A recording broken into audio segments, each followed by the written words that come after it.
कहते हैं वक्त किसी का सगा नहीं होता, जो वक्त के साथ होता है उसका वक्त जरूर आता है, और जो वक्त की कद्र नहीं करता वो बाजार से खोटे सिक्के की तरह बाहर भी हो जाता है। महाराष्ट्र के मौजूदा सियासी हालात में वक्त किसके साथ है और किसके खिलाफ, इसका फैसला तो अगले कुछ ही दिनों में हो जाएगा। मगर फिलहाल वक्त को मापने वाली घड़ी को लेकर पवार परिवार के बीच महाभारत जरूर छिड़ी हुई है। साहेब और साहेबजादे दोनों का दावा है कि पार्टी के चुनाव चिन्ह पर पहला हक उन्हीं का बनता है। कुल मिलाकर महाराष्ट्र की सियासत में इन दिनों पर्दे के आगे और पीछे जो खेल चल रहा है उसे आप दूसरी जुबान में महानौटंकी भी कह सकते हैं।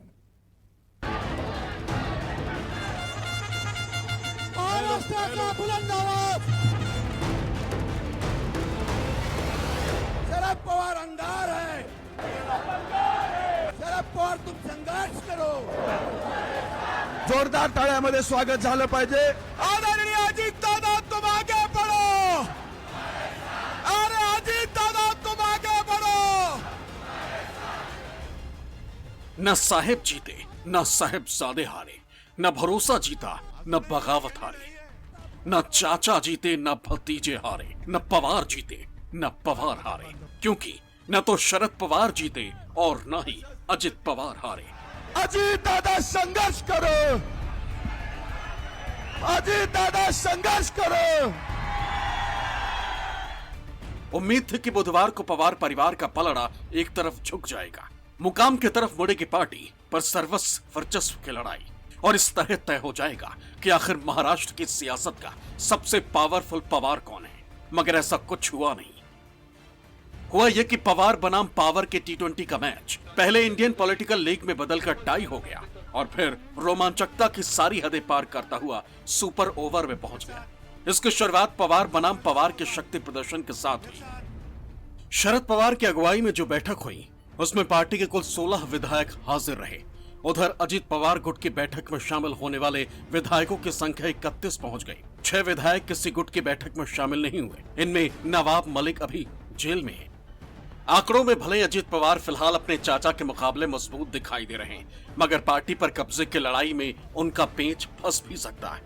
अजित पवार गुट शुरू से ही 35 से ज्यादा विधायकों के समर्थन का दावा कर रहा था, मगर मुंबई में हुए शक्ति प्रदर्शन के दौरान उनका यह आंकड़ा कम रह गया। हालांकि उनके गुट का कहना है कि महाराष्ट्र में एनसीपी के कुछ विधायक मौजूद नहीं है, मगर उन्हें उनका समर्थन प्राप्त है।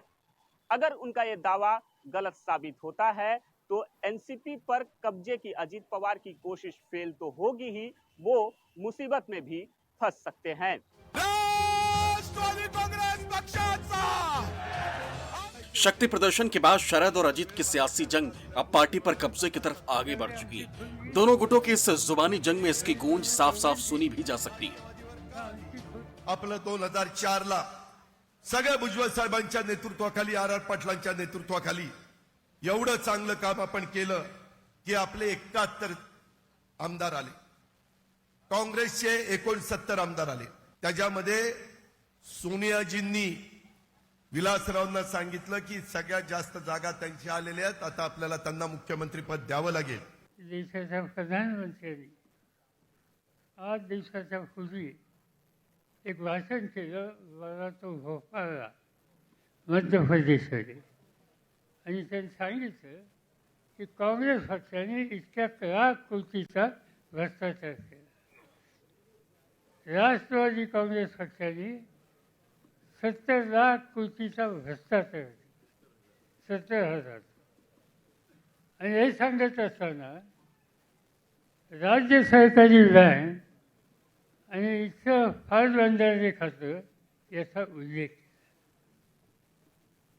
प्रधानमंत्र्यांनी किंवा राज्याच्या मुख्यमंत्र्यांनी कुठलीही विधानं आदर नसताना त्याचं हे शहाणपणाचं लक्षण आहे। ये जंग पार्टी पर वर्चस्व की है और इस जंग में बाजी जिसके भी हाथ होगी, पार्टी का चुनाव चिन्ह भी उसी का होगा और पार्टी की कमान भी उसी के पास रहेगी। यही वजह है कि दोनों गुट एक जैसी बुलंद आवाज में खुद को असली और दूसरे गुट को नकली एनसीपी बता रहे हैं। आणि ते बसून सुप्रियाला राष्ट्रीय अध्यक्ष करा. आम्ही तयार झालो. तेही आम्हाला मान्य होतं. मित्रांनो, पुन्हा 2 दिवसात काय घडलं कुणास ठाऊक.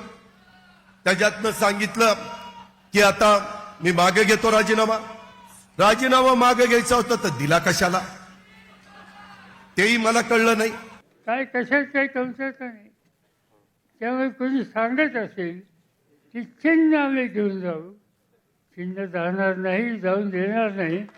पण चिन्ह घेऊन जात असं तर कुठलंही चिन्ह असं जोपर्यंत सामान्य माणसाच्या अंतःकरणामध्ये. अजित पवार ने बगावत तो रविवार को ही कर दी थी, मगर वो अब तक चाचा शरद पवार के सवाल पर जुबान खोलने से बच रहे थे. बुधवार को उन्होंने वो मर्यादा भी लांघ डाली. अजित ने उनकी उम्र से लेकर फैसले तक पर सवाल उठाए. एखादा माणूस नोकरीमध्ये लागला तर महाराष्ट्र सरकारमध्ये 58व्या वर्षी रिटायर होतो. IAS असेल तर 60व्या वर्षी रिटायर होतात. राजकीय जीवनामध्ये असेल तर भाजपमध्ये 75 वर्षानंतर रिटायर केलं जातं. अडवाणींची उदाहरण घ्या, मुरली मनोहर जोशींचं उदाहरण घ्या, कुणाचंही उदाहरण घ्या. तुम्ही कधी थांबणार आहात का नाही? तुम्ही आशीर्वाद द्या ना. त्याच्या संदर्भामध्ये आम्हाला वाटतं तुम्ही शतायुष्य व्हावं. बापाच्या आणि आईच्या बाबतीत नाद करायचा नाही. बाकी कुणाबद्दलही बोला, कुणाबद्दलही आमच्यावर करा, काही करा, पण बापाचा नाद नाही करायचा. बाकी काही ऐकून घेऊ, काहीही ऐकून घेऊ. एक सांगते, महिला आहे मी. छोटंसं बोलला ना तर टचकन डोळ्यात पाणी येतं. पण जेव्हा संघर्षाची वेळ येते तेव्हा पदर खोचून तीच अहिल्या होते, तीच तारा राणी होते आणि तीच जिजाऊ होते. अजित पवार ने अपने चाचा पर भड़ास तो खूब निकाली, मगर पार्टी पर पूरी तरह नियंत्रण के लिए उनके खेमे में जितने विधायकों की दरकार थी उसे वो जुटाने में कम से कम अभी तक तो कामयाब नहीं दिख रहे. अगर ऐसा नहीं हो पाया तो वो और उनके समर्थक विधायक दल बदल कानून के दायरे में भी फंस सकते हैं. दल बदल कानून के तहत अयोग्यता से बचने के लिए पार्टी के 2/3 विधायकों का समर्थन जरूरी है. एनसीपी के कुल 53 विधायक हैं. इस हिसाब से उन्हें कम से कम 37 विधायकों का समर्थन चाहिए, जबकि उनके खेमे में फिलहाल 31 विधायक ही हैं. अब सवाल है कि अजित पवार बाकी बचे 6 विधायक लाएंगे कहां से. अभी तक 6 विधायक ऐसे हैं जो न अजित पवार के खेमे में दिखे, ना ही शरद पवार के गुट में नजर आए.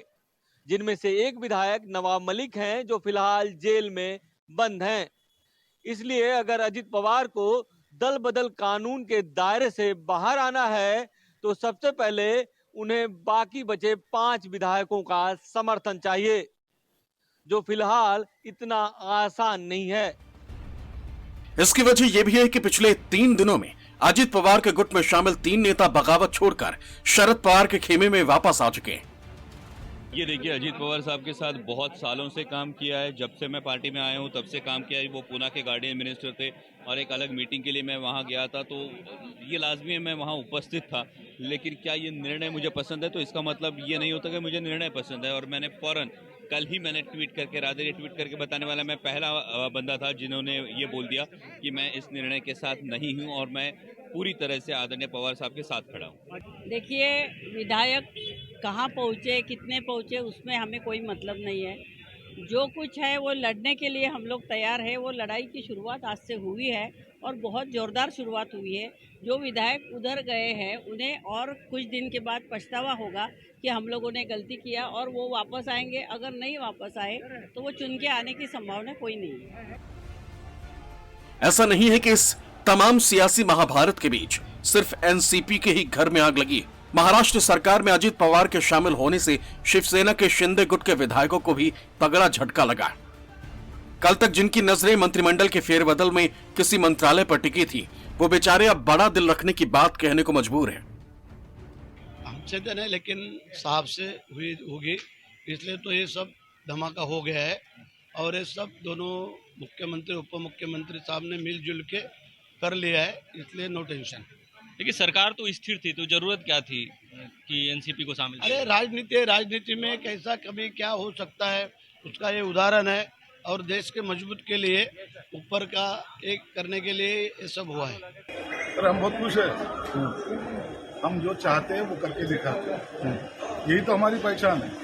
अब चिंता मत करो, मंत्री हम बने नहीं, कुछ दुख नहीं। देखो कोई पार्टनर आपके अगर संभव आता है, उन्होंने आए तो उनको बड़ापन देना भी चाहिए, उनको कोई मंत्री पद देना भी चाहिए। ये प्रोसीजर का बात। और उससे कुछ मंत्री की संख्या जरूर हमारी कम हुई, लेकिन उससे दूसरे कोई रास्ते नहीं है, ऐसा नहीं है। बहुत सारे रास्ते खुलते हैं।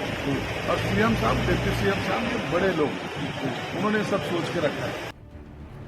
विधायकों की नाराजगी को देखते हुए खुद मुख्यमंत्री एकनाथ शिंदे को कमान संभालनी पड़ी। एक तरफ एनसीपी के दोनों गुटों के बीच पार्टी पर कब्जे की जंग छिड़ी हुई है, दूसरी तरफ महाराष्ट्र सरकार में शामिल शिवसेना एकनाथ शिंदे गुट में भी हलचल तेज हो गया है। कई ऐसे विधायक हैं जो सरकार में एनसीपी के अजित पवार गुट के शामिल होने से खुश नहीं है। ऐसे विधायक जिनकी नजर सरकार में मंत्रिमंडल विस्तार पर मंत्री पद पर थी, उनमें से कई नाराज बताए जा रहे हैं। खबर है कि मुख्यमंत्री एकनाथ शिंदे खुद उन्हें मनाने की कोशिश कर रहे हैं। अजित पवार भी एकनाथ शिंदे की राह पर ही दिखाई दे रहे हैं। अपनी सियासी शक्ति का सार्वजनिक प्रदर्शन करने के बाद वो शिंदे की तर्ज पर ही अपने विधायकों को बांद्रा के ताज होटल में शिफ्ट करा चुके हैं। शाम ढलने से पहले एनसीपी की लड़ाई चुनाव आयोग के चौखट पर भी पहुंच गई। अजित पवार गुट ने अपने हलफनामे में करीब 40 विधायकों और सांसदों के समर्थन का दावा किया है। वहीं शरद पवार खेमे ने भी चुनाव आयोग के सामने एक कैविएट दायर किया है, जिसमें गुजारिश की गई है कि पार्टी की लड़ाई के संबंध में कोई भी निर्देश पारित करने से पहले उनकी बात सुनी जाए। शक्ति प्रदर्शन के बाद एनसीपी पर कब्जे की लड़ाई अब चुनाव आयोग में पहुंच गई है।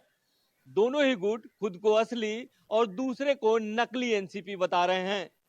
ये लड़ाई इसलिए भी महत्वपूर्ण है क्योंकि इसमें जीत जिसकी होगी, एनसीपी पार्टी और उसका चुनाव चिन्ह भी उसी का होगा और 2024 के लोकसभा चुनाव में उसी पार्टी का दबदबा होगा।